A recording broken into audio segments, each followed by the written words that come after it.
I remember at birth, Mark didn't cry immediately.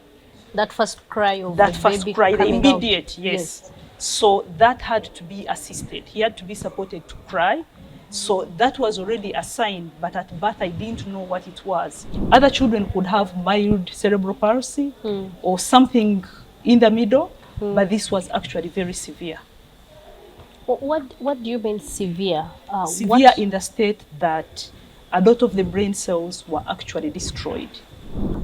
Then another thing is that Mark right now at 25 years wears diapers. I spend close to 1 million shillings in diapers every month. That must be there.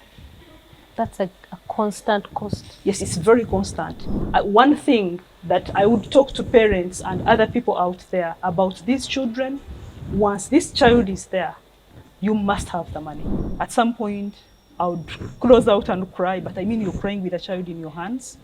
And at some point, you wouldn't know what to do and what to expect. Yeah. And then what made it worse was, of course, people around us. People would victimize you. They think you did something to the child. Some people would think there is something wrong with the family where the person married. It's all those kinds of schools of thought. And then also some people would come up and want to give you herbs. They want to take you to places that you don't understand.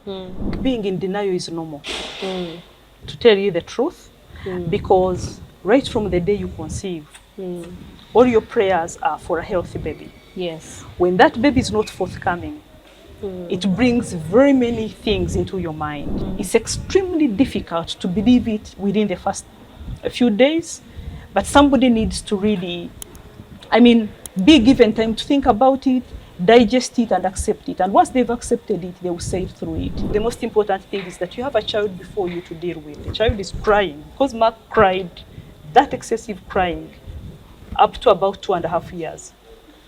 Every day. Every day, every night.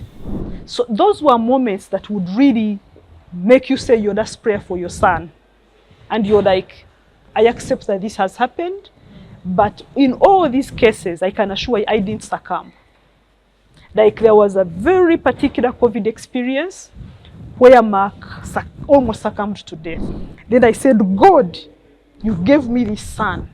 I promise to you that this son's death will be a celebration in Thanksgiving. Many people thought this boy would not see his first birthday. By that time, he was 23 years. I paced in that room, walked so many kilometers in that same space, because I was saying, I cannot succumb, I can't let go. Mark must leave, and Mark is going back home. And we have Mark today.